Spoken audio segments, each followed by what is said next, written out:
학대당하는 말을 안고 울부짖는 철학자.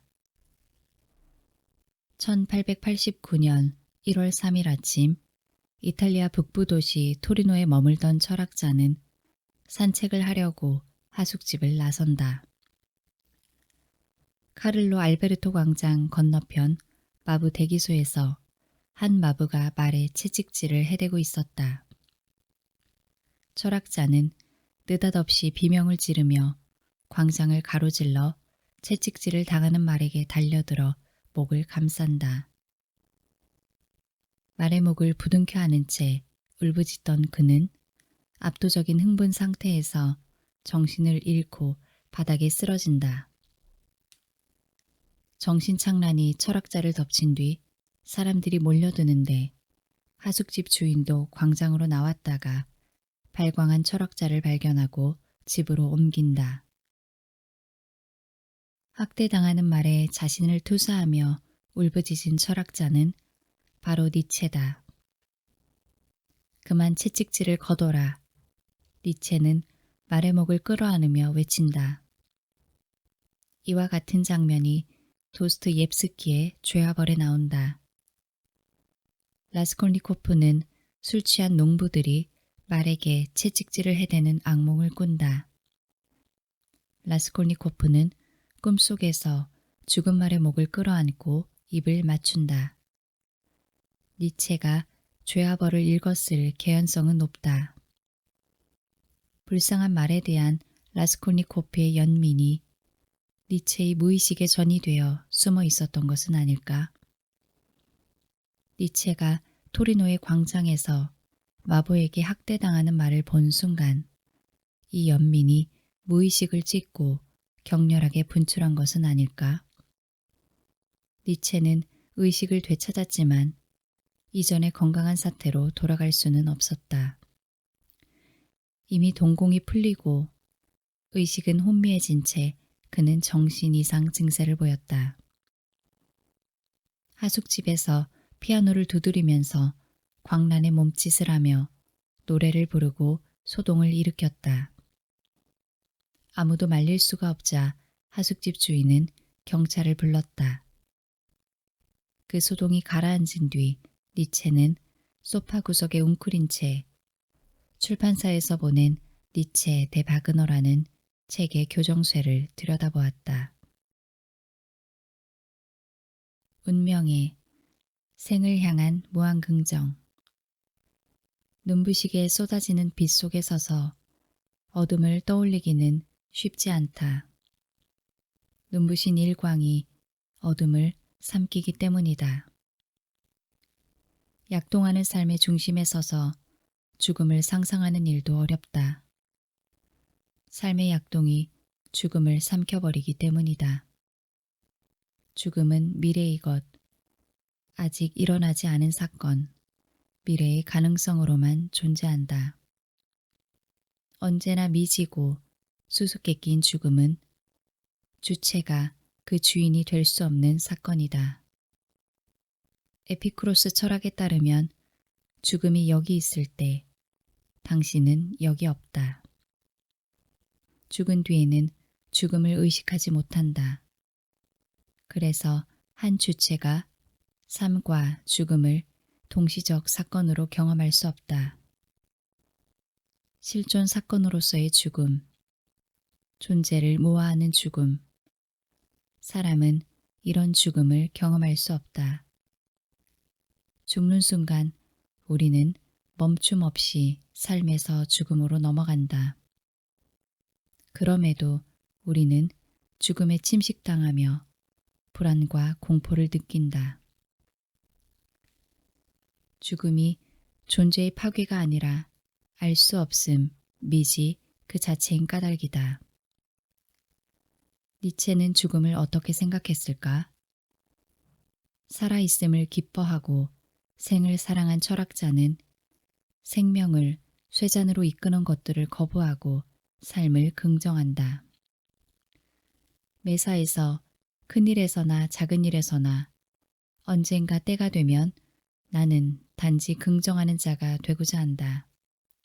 그리고 운명에 이것이 삶이더냐 좋다. 그렇다면 다시 한 번을 외치면서 생을 기꺼이 끌어안았다. 니체의 책을 한 줄도 읽지 않은 사람조차 니체를 신이 죽었다고 선언한 철학자로 기억한다. 니체 철학에서 신은 죽어야 하고 신의 죽음은 인간에 의한 살해 형식으로 이루어진다.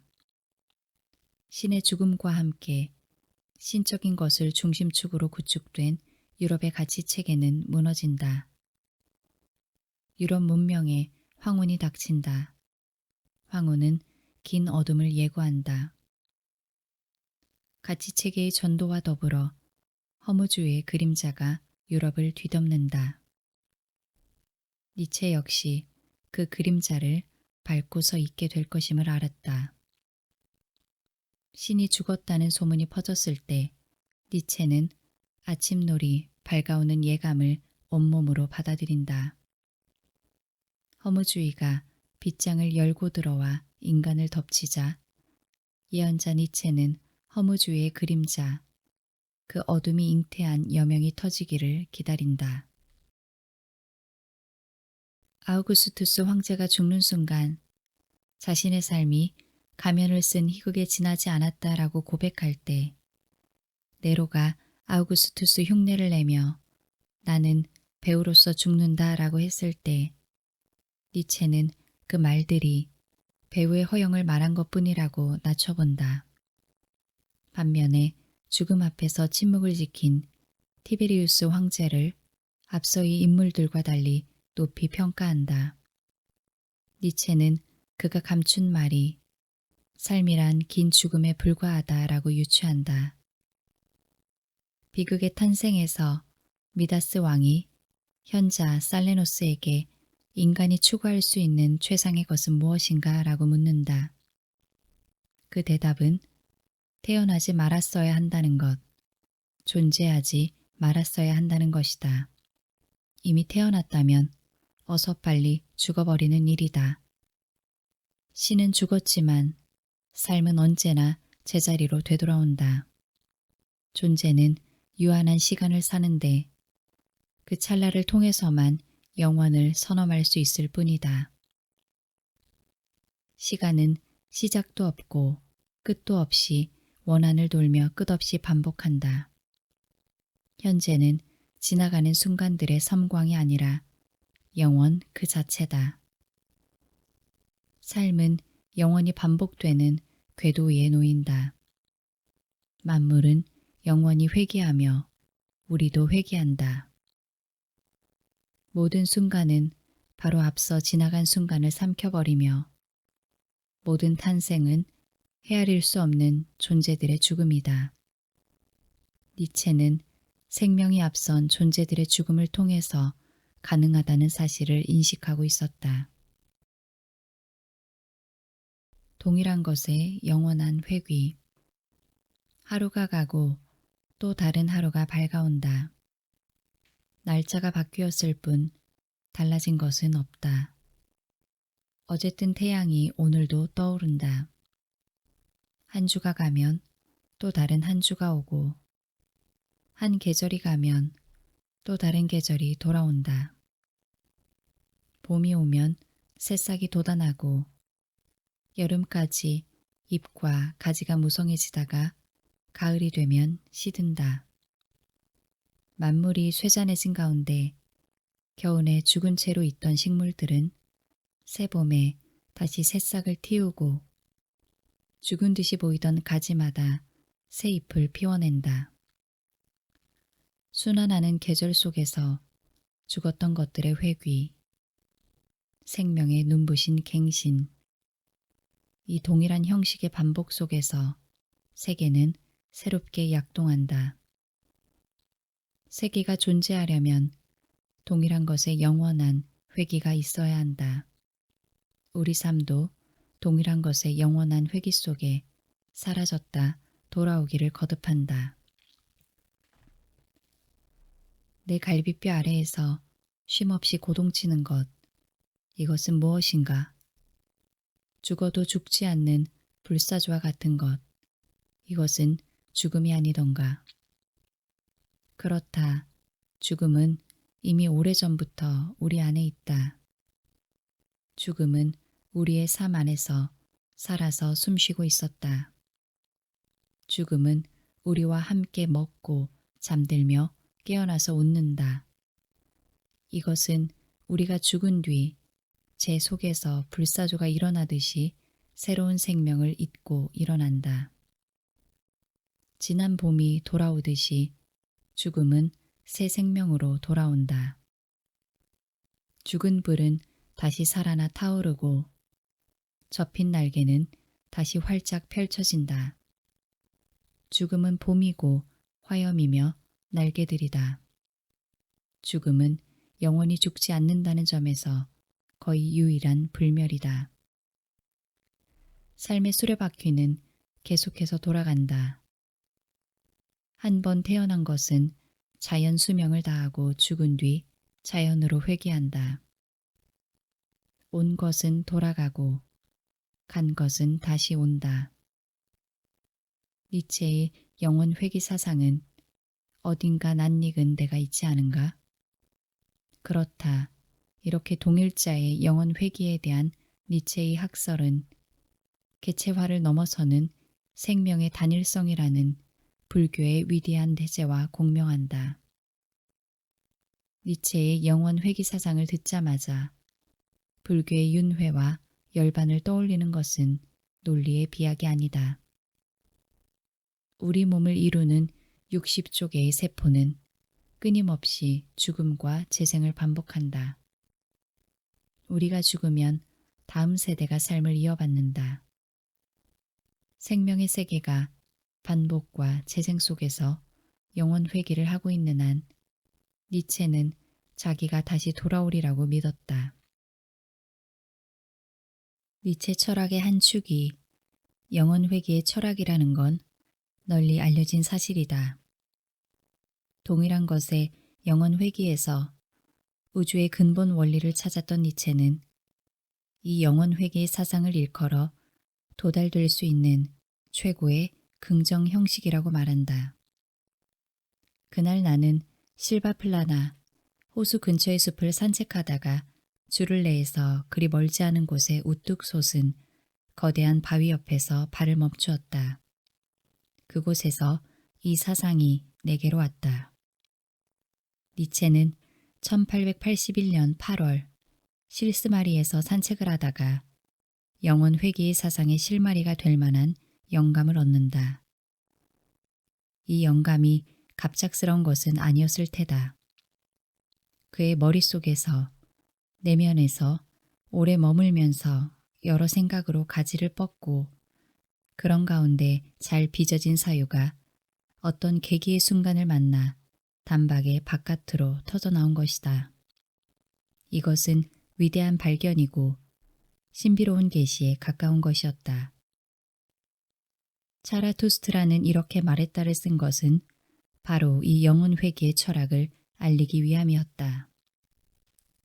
보라, 독수리 한 마리가 커다란 원을 그리며 하늘을 날고 뱀 한 마리가 거기 매달려 있는 것이 아닌가? 그런데 뱀은 독수리의 먹이가 아니라 벗인 듯 했다. 목을 감은 채 의지하고 있는 것을 보아 그랬다. 내 짐승들이다. 차라투스트라는 그렇게 말하고는 진심으로 기뻐했다. 저 태양 아래서 가장 긍지 높은 짐승이자 태양 아래서 가장 영리한 짐승이다. 나의 짐승들이여 나를 인도하라. 차라투스트라는 이렇게 말했다. 제1부 머릿말에서 이렇게 썼다. 니체가 나의 벗들이라고 말한 독수리와 뱀이 등장하는 장면을 계시적 순간으로 예시한다. 공중에 독수리가 나는데 뱀이 제 몸을 둥글게 해서 독수리의 목을 감고 있다. 니체는 여명처럼 터져나온 이 놀라운 영감의 순간에 독수리와 뱀을 초대한다.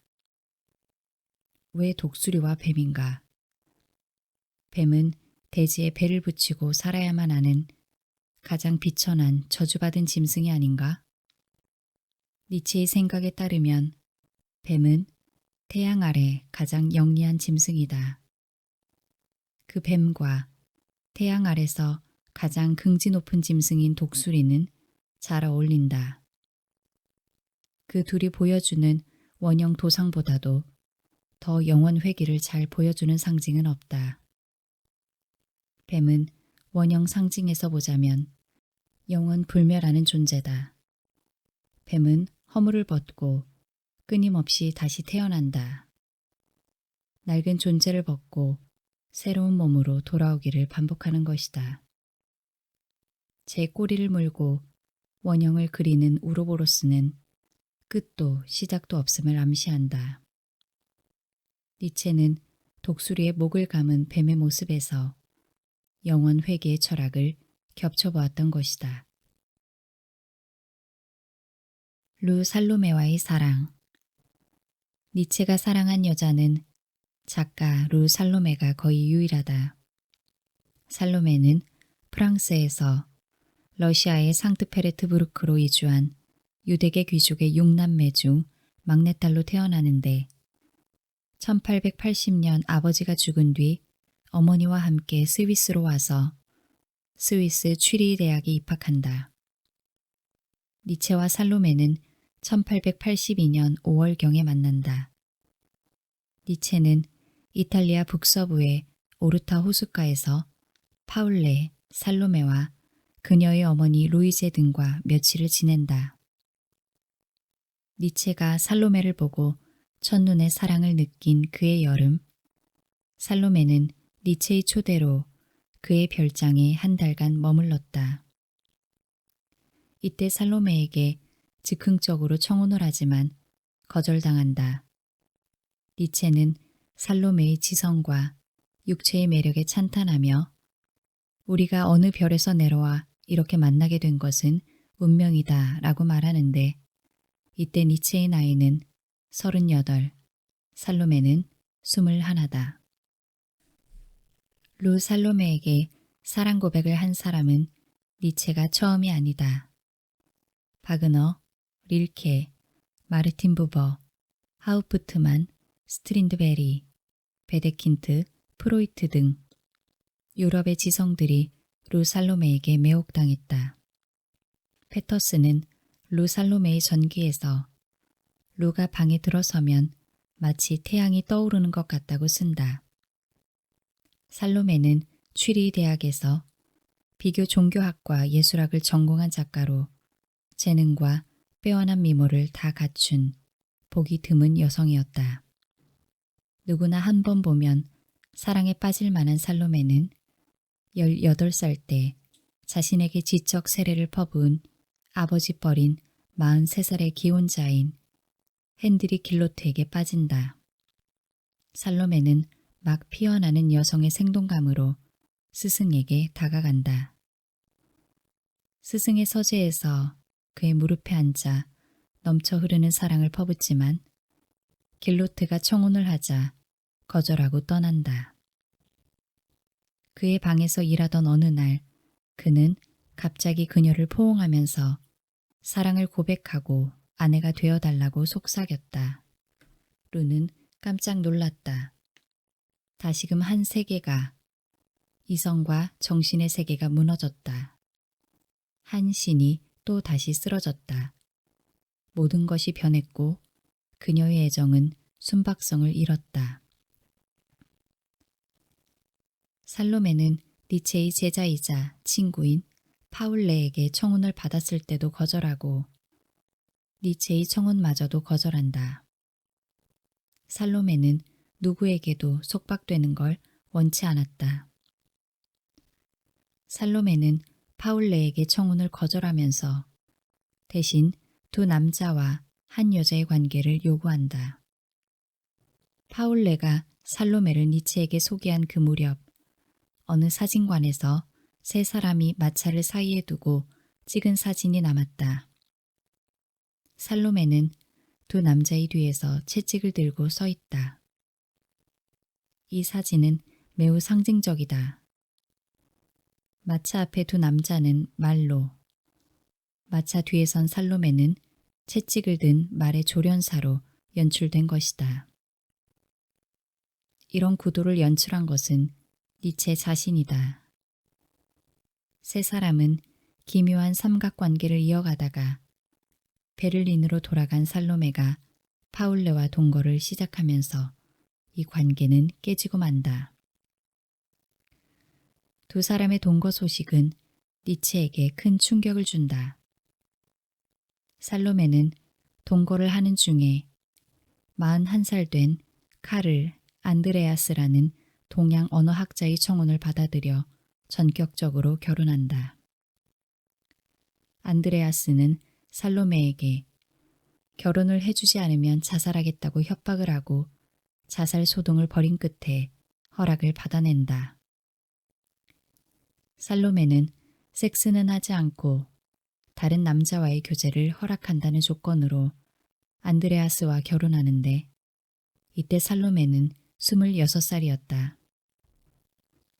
파울레는 이 충격과 슬픔을 이기지 못하고 4년 만에 바닷가 절벽에서 뛰어내려 자살을 택한다. 알려진 바로는 살로메는 동거인이나 결혼 상태에 있는 이들과는 어떤 육체관계도 갖지 않았다고 한다. 니체는 살로메와의 사랑을 우주적 사랑이라고 언급하며 자신이 광란하는 미치광이의 제정신으로, 즉 저주받은 자의 전형적 광기로 사랑에 빠졌다고 쓴다. 다 알다시피 니체의 사랑은 무참하게 거절당한다. 사랑이 컸던 만큼 상실감도 엄청났다. 니체는 사랑을 잃은 상태에서 이듬해 필생의 저작인 차라투스트라는 이렇게 말했다를 쓰고 그 책 1부와 2부를 세상에 내놓는다. 6해가 지난 1889년 1월 3일 니체가 토리노 거리 6번가 광장에서 마부가 말의 채찍을 휘두르는 광경을 보고 발작을 일으킨 것은 채찍을 든 여성 살로메와의 관련이 있을까? 살로메를 조련사로 자신을 말로 투사한 니체의 무의식이 그 찰나 폭발한 것은 아니었을까? 니체는 그 뒤로 어머니 저는 바보였어요 라는 말을 남기고 쓰러져 정신병원을 드나들며 허무하게 여생을 마친다. 철학자 정신병원에 가다. 1월 8일 오후 니체가 정신착란을 일으켰다는 소식을 들은 오버베크가 토리노의 하숙집에 도착하는데 그는 하숙집의 소파에 의기소침해서 웅크린 니체를 보고 단박에 정상이 아니란 걸 알았다. 안색은 창백하고 눈동자는 초점이 없었다. 니체는 정신착란 직후에 자신을 디오니소스라거나 십자가에 못 박힌 자라고 서명한 편지들을 잇따라 써서 지인들에게 보냈다. 브루크하르트는 오버베크를 찾아가 그 편지들을 보여주었다.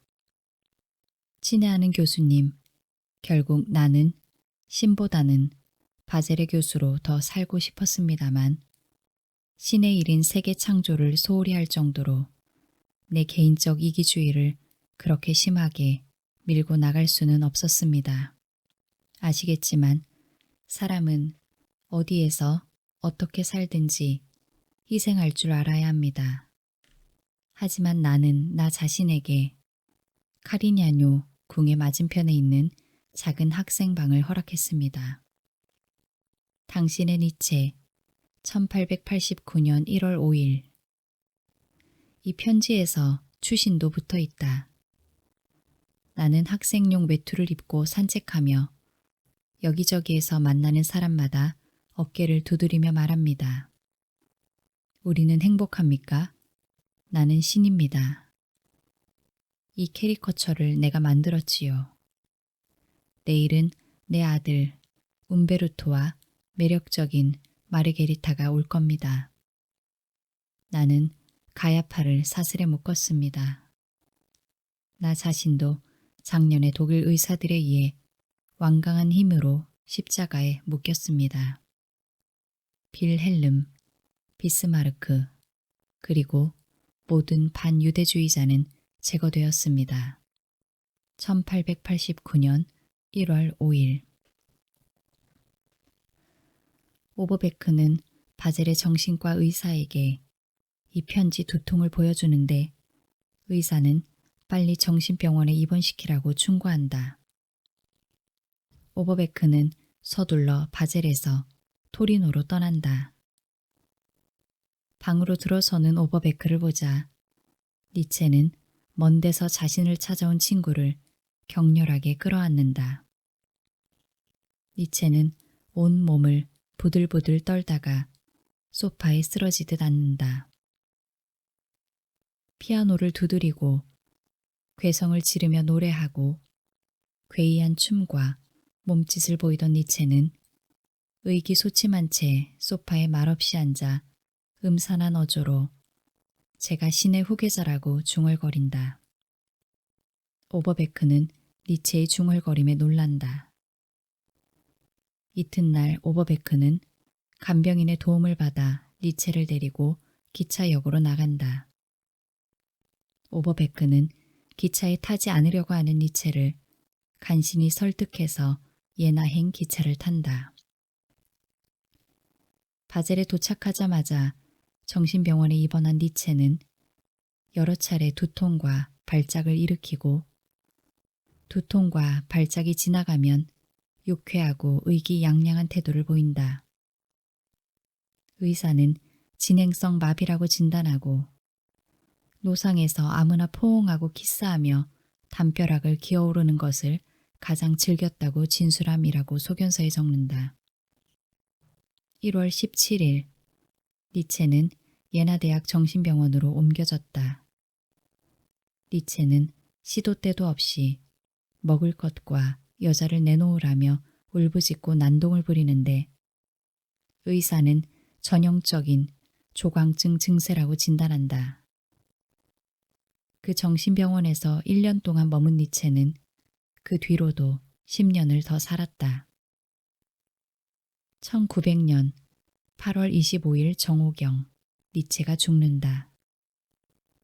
하지만 철학자 니체는 토리노 광장에서 정신착란을 일으켰을 때 이미 사망한 것이나 마찬가지다. 1888년 니체의 위대한 해. 다시 시간을 돌이키자면 니체가 토리노에 도착한 것은 1888년 4월 5일이다. 프랑스 남부 도시 니스에서 겨울을 나고 토리노로 왔던 것이다. 광장 근처에 하숙집을 얻어 2달을 머문다. 2달 뒤 실스 마리아로 가서 여름을 나고 9월 21일에 다시 토리노 하숙집으로 돌아온다. 토리노에서의 마지막 가을을 맞은 니체는 자신을 덮친 뇌연화증과 파국에 대해 아무것도 모른 채 처음이자 마지막 자서인 이 사람을 보라에 착수한다. 토리노의 가을은 우물하면서도 황홀하다. 니체는 이 무렵 친구 오버베크에게 쓴 편지에서 가을을 위대한 추수의 계절이다. 모두 순조롭고 잘 될 것이란 낙관적 예측을 적어 넣는다. 이따금 니체는 거울을 보며 자신 안의 반신과 괴물을 응시하는데 그것은 그가 환상과 편파성과 열정으로 가열된 사람이기 때문이다. 그 가열은 망상을 낳는다. 1888년 2월 12일에 라인하르트 폰 자이틀리츠에게 보낸 편지에 쓰인 과대망상적 자기 판단을 보라. 우리끼리 얘기지만 내가 이 시대의 제1의 철학자라고 해도 전혀 근거 없는 소리는 아닐 걸세. 아니, 어쩌면 그보다 더한 존재여서 나는 지난 1000년과 앞으로 올 1000년 사이에 존재하는 결정적이고 운명적인 사건일 것이네. 니체는 자신이 지난 1000년과 앞으로 올 1000년 사이에 있는 존재라는 과대망상을 겪고 수중에 돈이 떨어지면 우울증과 조증을 번갈아 겪는다.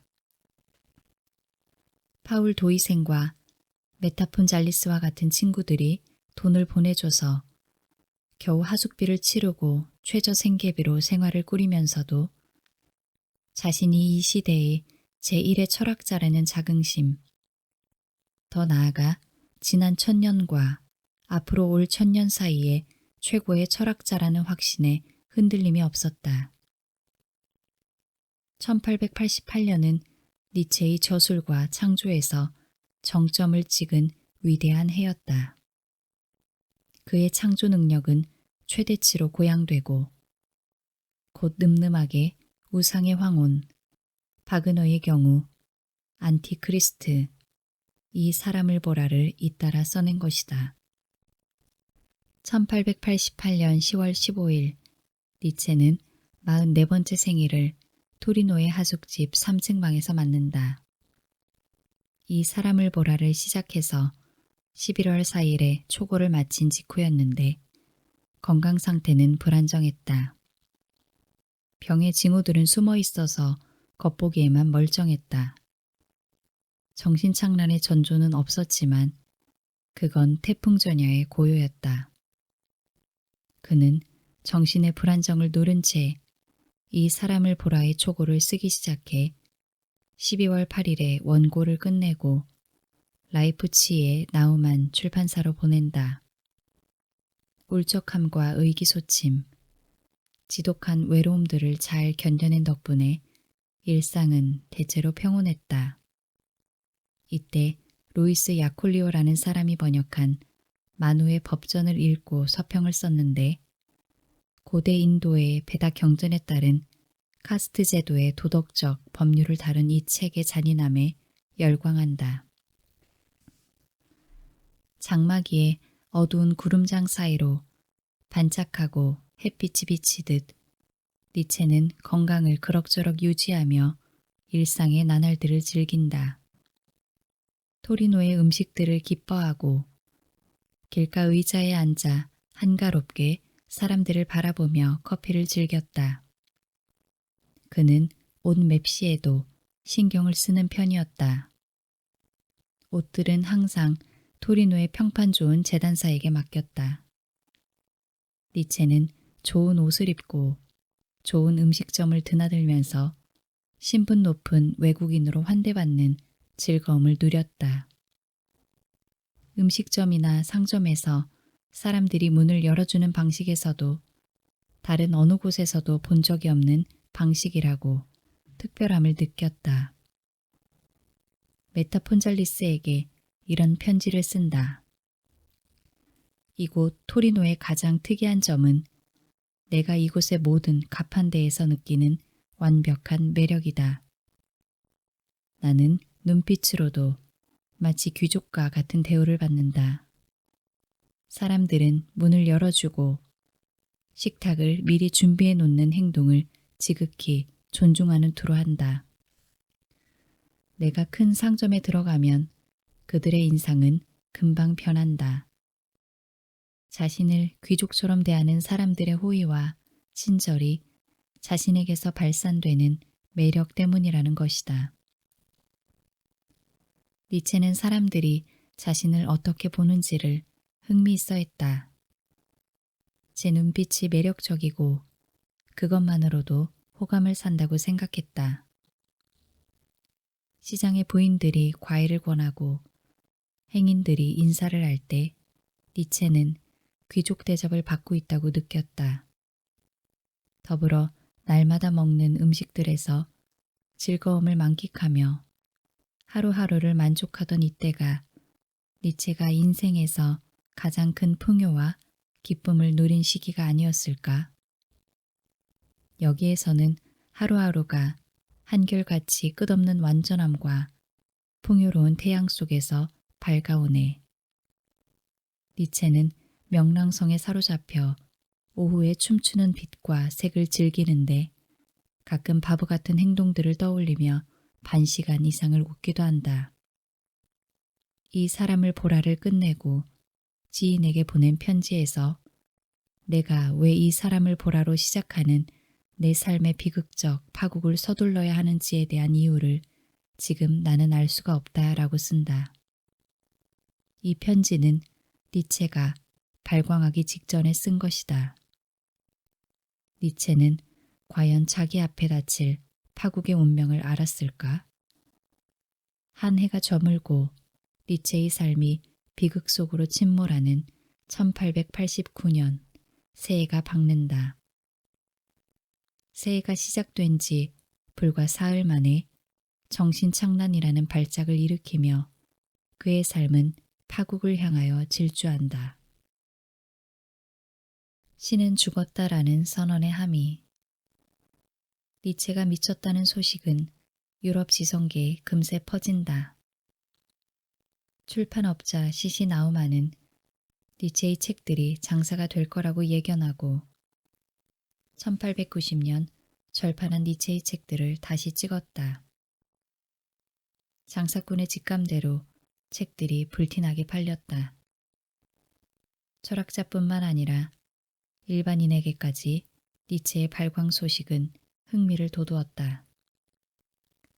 즐거운 학문에서 신이 죽었다고 선언한 것은 미친 사람인데 바로 그 저자가 미친 것이다. 사람들은 그 점을 흥미로워했다. 즐거운 학문이 이 세상에 나온 것은 1882년이다.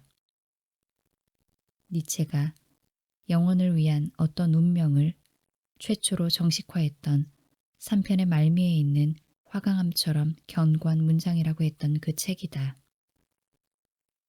니체는 미친 사람의 입을 빌어 신은 죽었다고 선언하는데 신을 살해한 것은 우리들이라고 말한다. 누가 우리에게서 이 피를 씻어줄 것인가? 어떤 물로 우리를 정화시킬 것인가? 어떤 속죄의 제의와 성스러운 제전을 고안해내야 할 것인가? 신을 살해한 행위에 따르는 정화, 속죄의 제의와 성스러운 제전을 누가 어떻게 만들 것인가가 우리에게 남겨진 의무다. 신은 정신적 토대를 이루는 최고의 가치이자 모든 생명과 물질의 제1원인이다. 신이 죽었다는 선언은 가치의 영도를 선언하는 것이다. 니체는 미쳐버림으로써 미친 사람의 자신을 하나로 겹쳐낸다. 미친 사람은 신을 찾던 사람이다. 신을 죽인 것은 인간들의 공모에 의한 사건이다. 이 교회가 신의 무덤과 묘비가 아니라면 도대체 무엇이란 말인가? 신은 죽었으므로 신에게 경배를 드린다는 교회는 신의 무덤이고 묘비가 서 있는 곳이다. 우리가 신을 죽였다. 너희들과 내가. 우리 모두가 신을 죽인 살인자다. 이에 대해 철학자 하이데거는 다음과 같은 해석을 내놓는다. 강조된 두 문장은 신은 죽었다는 말에 대한 해석을 제공하고 있다. 그 말은 신은 전혀 존재하지 않는다는 단적인 부정이나 혹은 저질스러운 증오심에서 말해지는 듯하지만 사실은 그런 뜻이 아니다. 그 말은 신이 살해되었다는 노여움을 뜻한다. 이렇게 노함으로써 비로소 결정적인 사상이 두드러지게 나타난다. 하지만 그 반면에 이해하기는 더욱 힘들어진다. 왜냐하면 신은 죽었다라는 그 말은 오히려 신 자신이 스스로 자신의 생생한 현존의 상태로부터 멀어져 갔음을 암시하는 의미로 이해될 수 있기 때문이다. 그러나 신이 다른 것에 의하여, 특히 인간에 의하여 살해되었을 것이라고는 도저히 생각할 수 없다. 니체 자신도 이러한 생각에는 사뭇 놀란다. 바로 이런 이유에서 그는 우리가 그를 죽였다. 너희들과 내가. 우리는 모두가 신의 살해자이다. 라는 결정적인 말을 한 다음에 곧바로 미친 사람으로 하여금. 그러나 우리는 어떻게 하여 이런 일을 저질렀을까? 라고 묻게 하였던 것이다. 미친 사람은 신을 살해하려는 의도가 없다. 신을 살해한 건 신의 권능을 믿지 않는 인간들이다. 그들은 신을 살해하고도 그 사실조차 깨닫지 못한다. 신을 살해한 것은 더없이 추악한 자들 혹은 병약한 자들이다. 기존의 진리와 가치에 대한 부정은 필연적으로 니힐리즘에 닿는다. 신이 부재하는 자리를 부득이 인간이 대신해야만 한다. 위대한 건강을 지닌 인간, 인간의 조건들을 넘어선 인간, 자기 극복을 체현한 존재라야 한다. 위버맨쉬가 그 존재다. 모든 신은 죽었다. 이제 위버맨쉬가 등장하기를 우리는 바란다. 이것이 언젠가 위대한 정오를 맞이하여 갖게 될 최후의 의지가 되기를. 신이 죽었다는 것은 인류의 역사에서 실로 어마어마한 사건이다. 광인, 그대들은 밝은 대낮에 등불을 켜고 시장을 달려가며 끊임없이 나는 신을 찾고 있노라, 나는 신을 찾고 있노라 라고 외치는 광인에 대해 들어본 일이 있는가? 그곳에 신을 믿지 않는 많은 사람이 모여 있었기 때문에 그는 큰 웃음거리가 되었다. 신을 잃어버렸는가? 그들 중 한 사람이 이렇게 물었다. 신이 아이처럼 길을 잃었는가? 다른 한 사람이 말했다. 신이 숨어버렸는가? 신이 우리를 두려워하고 있는가? 신이 배를 타고 떠났는가? 이민을 떠났는가? 이렇게 그들은 웃으며 떠들썩하게 소리쳤다. 광희는 그들 한가운데로 뛰어들어 꿰뚫는 듯한 눈길로 그들을 바라보며 소리쳤다. 신이 어디로 갔느냐고? 너희에게 그것을 말해주겠노라. 우리가 신을 죽였다. 너희들과 내가, 우리 모두가 신을 죽인 살인자다. 하지만 어떻게 우리가 이런 일을 저질렀을까? 어떻게 우리가 태양을 마셔 말라버리게 할 수 있었을까? 누가 우리에게 지평선 전체를 지워버릴 수 있는 지우개를 주었을까? 지구를 태양으로부터 풀어놓았을 때 우리는 무슨 짓을 한 것일까? 이제 지구는 어디를 향해 가고 있는 것일까? 우리는 어디를 향해 가고 있는 것일까? 모든 태양으로부터 떨어져 나온 지금 우리는 끊임없이 추락하고 있는 것이 아닐까? 뒤로, 옆으로, 앞으로, 모든 방향으로 추락하고 있는 것이 아닐까? 아직도 위와 아래가 있는 것일까? 허공이 우리에게 한숨을 내쉬고 있는 것은 아닐까? 한파가 몰아닥치고 있는 것이 아닐까? 밤과 밤이 연이어서 다가오고 있는 것은 아닐까? 대낮에 등불을 켜야 하는 것이 아닐까? 신을 매장하는 자들의 시끄러운 소리가 들리지 않는가? 신의 시체가 부패하는 냄새가 나지 않는가? 신들도 부패한다. 신은 죽었다. 신은 죽어버렸다. 우리가 신을 죽인 것이다. 살인자 중에 살인자인 우리는 이제 어디에서 위로를 얻을 것인가? 지금까지 세계에 존재한 가장 성스럽고 강력한 자가 지금 우리의 칼을 맞고 피를 흘리고 있다. 누가 우리에게서 이 피를 씻어줄 것인가? 어떤 물로 우리를 정화시킬 것인가?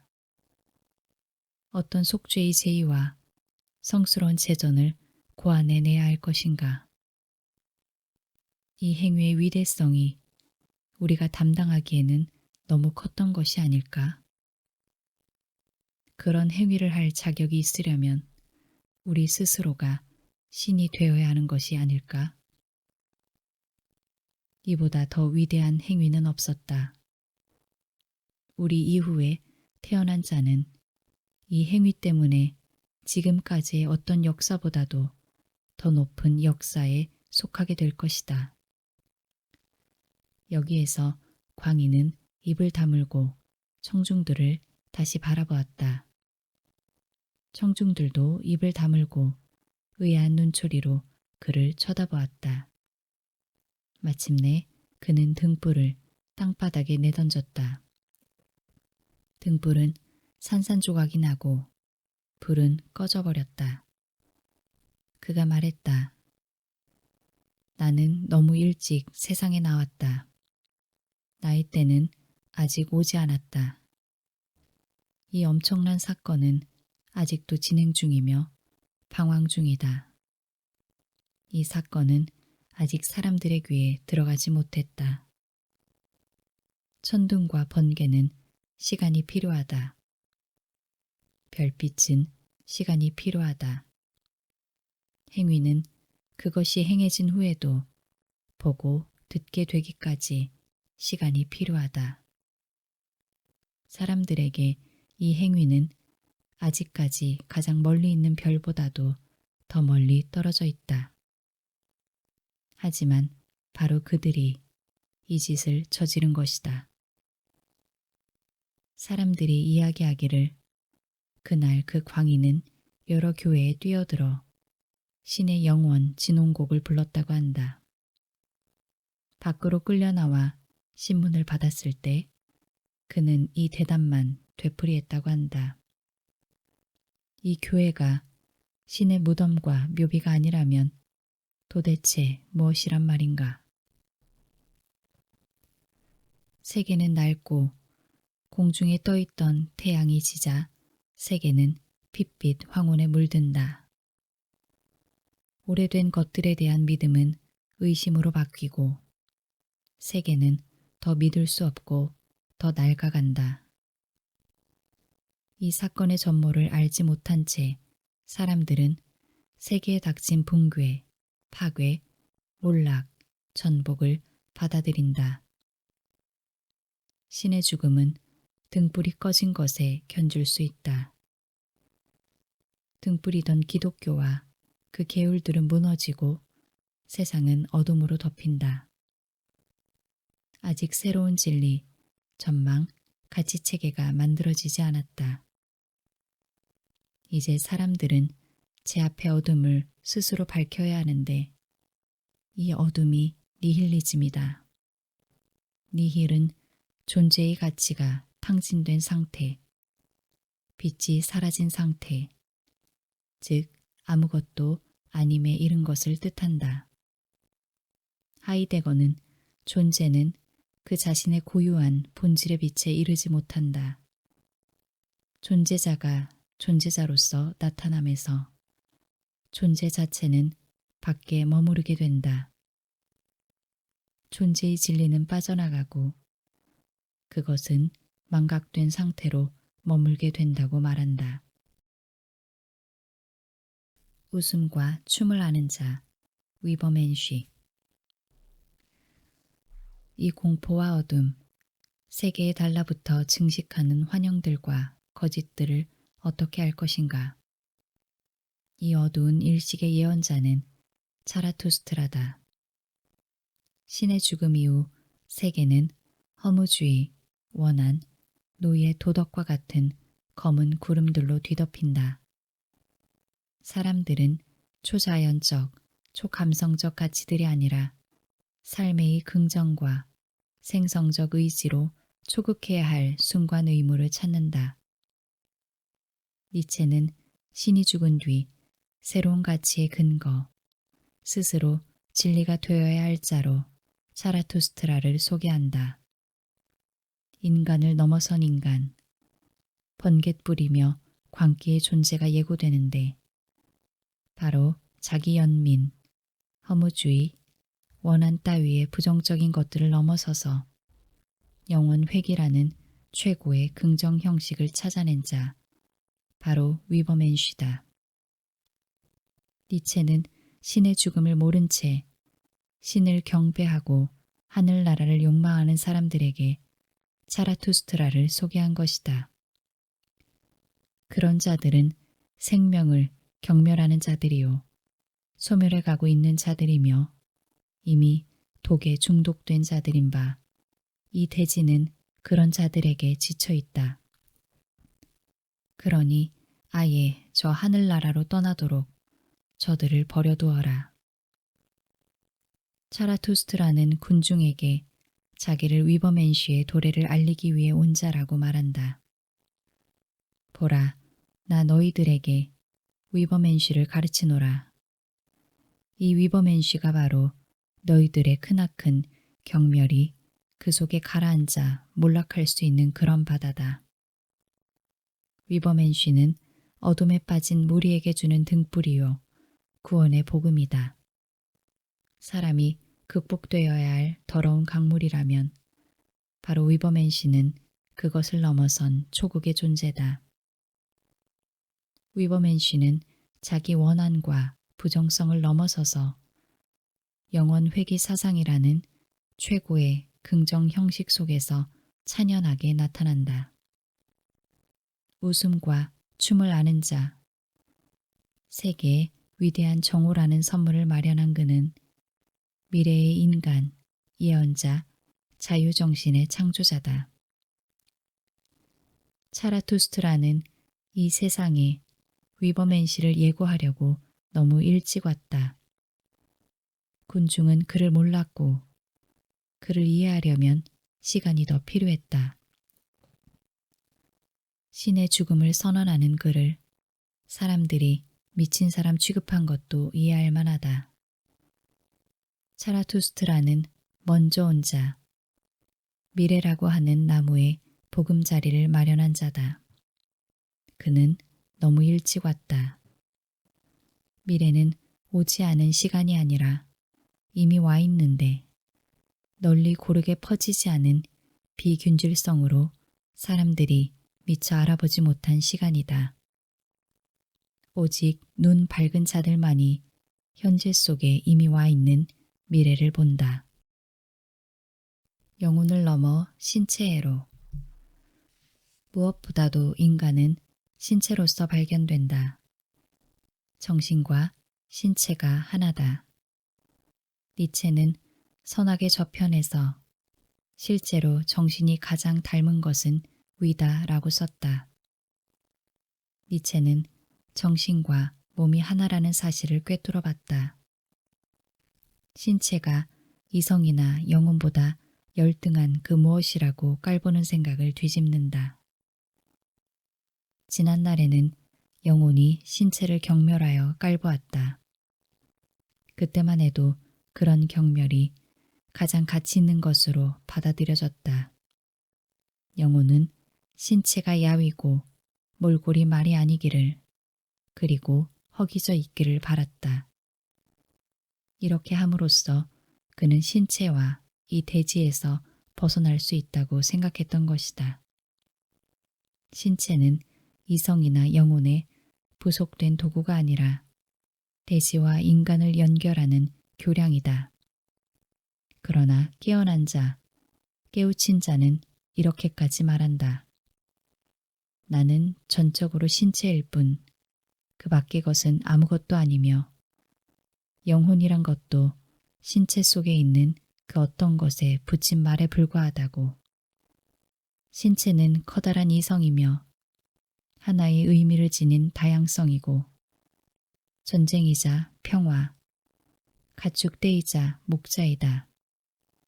형제여, 내가 정신이라고 부르는 그 작은 이성, 그것 또한 너의 신체의 도구, 이를테면 너희 커다란 이성의 작은 도구이자 놀잇감에 불과하다. 니체는 이성의 부속물로 전락한 신체를 복권시키며 그 위상을 수정한다. 신체가 이성의 도구가 아니라 이성이 신체의 도구라고. 자아라는 것도 신체가 드러내는 실물로서의 구체성에 견준다면 헛개비이자 유령일 뿐이다.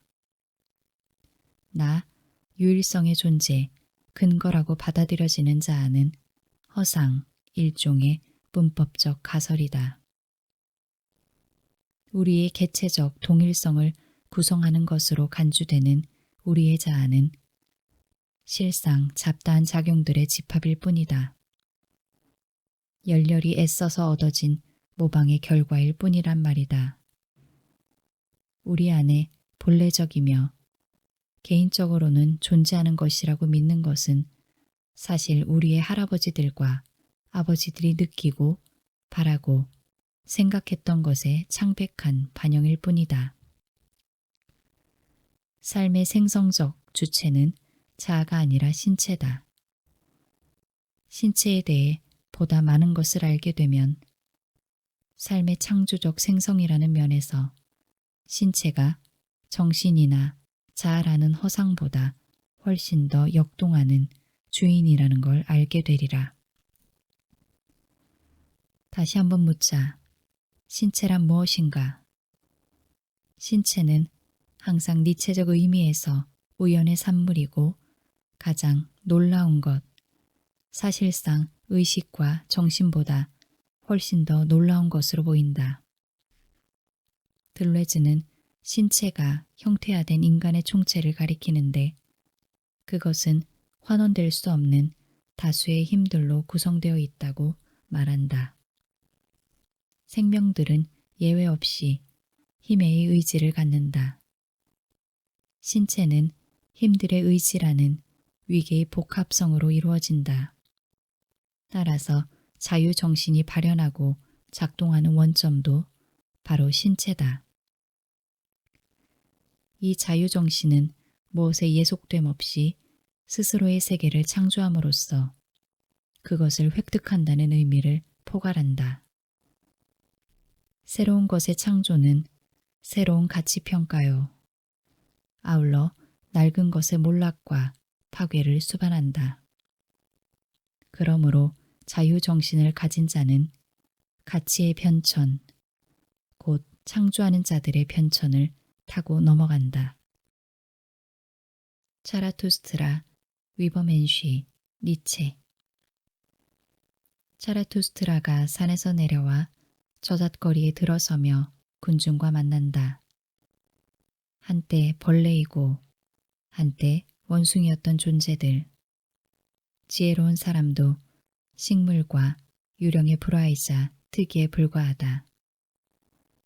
차라투스트라는 이 비천한 무리에게 삶의 긍정과 타고난 기쁨, 천부적 본성으로서의 의지를 심어주려고 한다. 사람은 짐승과 위버맨시 사이에 걸친 밧줄이다. 나는 번갯불이 내려칠 것임을 예고하는 자요. 구름에서 떨어지는 무거운 물방울이다. 번갯불, 그것이 곧 위버맨쉬다. 위버맨쉬는 먹구름을 뚫고 내리치는 번갯불이다. 어리석은 군중이 미몽에서 깨어나려면 그 번갯불이 필요하다. 자유정신이라는 번갯불. 니체는 신이 죽음 이후 건강과 자기 초국의 의지, 새로운 가치를 창조할 수 있는 자유정신이 필요하다고 보았다. 위버맨쉬야말로 그런 자유정신 그 자체였다. 자신을 지난 1000년과 앞으로 올 1000년 사이에 존재하는 운명적인 사건이라고 했던 말은 과장이 아니었다. 그 전대미문의 사건, 그 낯선 정신의 출현으로 철학의 지형은 크게 바뀌었다. 음식을 까다롭게 가려먹고 금욕주의자로 살던 이 철학자는 무시무시한 광기에 사로잡힌 채 닥치는 대로 탐식을 하고 여자를 구해달라고 짐승처럼 울부짖었다. 대학에서 고전 문헌학을 가르치던 교양이는 생애의 마지막 몇 년을 그런 퇴행과 광기 속에서 정신병원을 들락거리다가 눈을 감는다. 1900년 8월 25일 정오경, 니체는 눈을 감는다. 그의 시신은 사흘 뒤 고향 레켄의 부모 무덤 곁에 묻힌다. 어떤 사람은 일찍 죽고 또 어떤 사람은 늦게 죽는다. 어느 시기에 죽느냐보다 더 중요한 것은 죽음을 맞이하는 법을 배우는 것이다. 죽음은 삶의 미완성이 아니라 그 자체로 완성이다. 잘 사는 것과 잘 죽는 것은 하나다. 무엇보다도 자유정신을 갖고 살 것, 사는 동안 웃음과 춤을 배울 것. 삶을 긍정한다면 죽음이라는 아름다운 축제에 대해 더 많이 배울 것.